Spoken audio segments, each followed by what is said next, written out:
Caitlyn's WNBA future could look very different after next CBA, claims Sue Bird. No one knows exactly when the WNBA and the WNBA-PA will finally reach a deal on the current collective bargaining agreement. But with the October 31st deadline looming, one thing feels certain. Something big is coming. Will the league head into a lockout? Will there be an extension? The answers are still up in the air. Whatever happens, once a new CBA is reached, the game could look very different for players like Caitlin Clark. This isn't our claim, it's what's being discussed in the latest episode of Pablo Torre Finds Out. Everyone knows the impact Caitlin Clark has had on the WNBA. Her rookie season made history. Over 54 million unique viewers tuned in across ABC, CBS, ESPN, ESPN2, ION, and NBA TV. A record 22 regular season games averaged at least 1 million viewers, and fans collectively spent a staggering 136.29 million hours watching her light up the court. But even with all that impact, Clark's salary doesn't come close to matching it.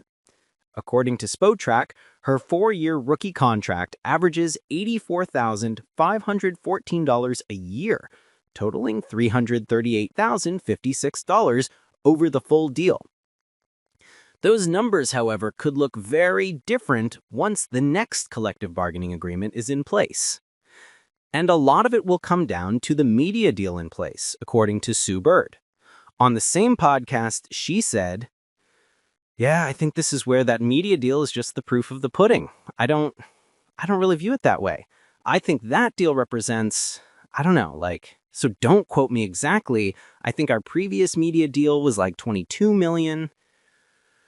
According to Sports Business Daily, the WNBA and ESPN first signed a deal in 2013 worth around $12 million per season. Just a year later, in 2014, they renegotiated the television rights deal, boosting it to $25 million per year. But everything changed with the arrival of Caitlin Clark. A new deal is now in place that has the WNBA earning big.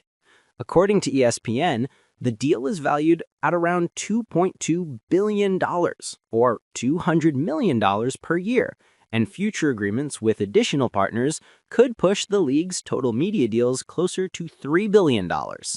Sue Bird firmly believes this could be a game changer.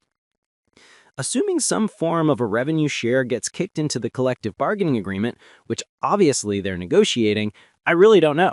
I'm not in the rooms, and I don't want to emphasize that.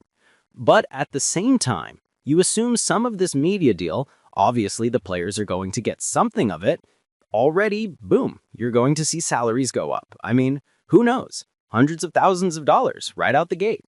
And it's not a risk. It's not a question mark. It's not if we get this, we have it.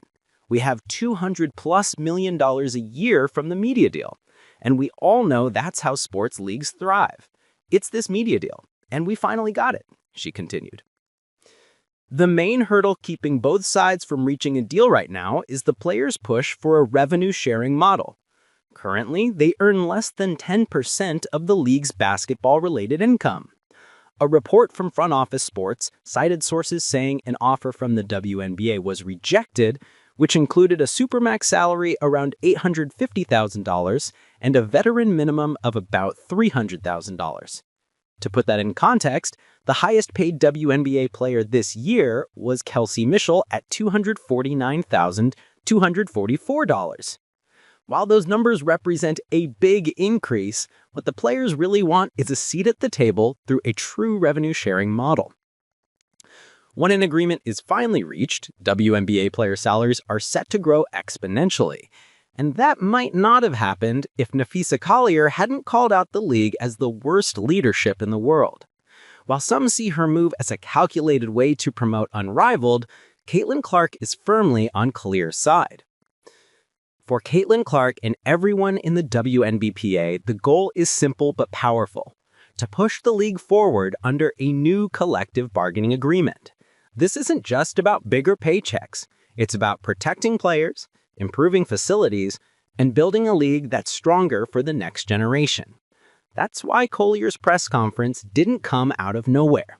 As Chiney Ogmugni said, WNBA players never want to throw out all the smoke. They don't. They only do it when necessary. They're always strategic. They're always calculated. Calculated.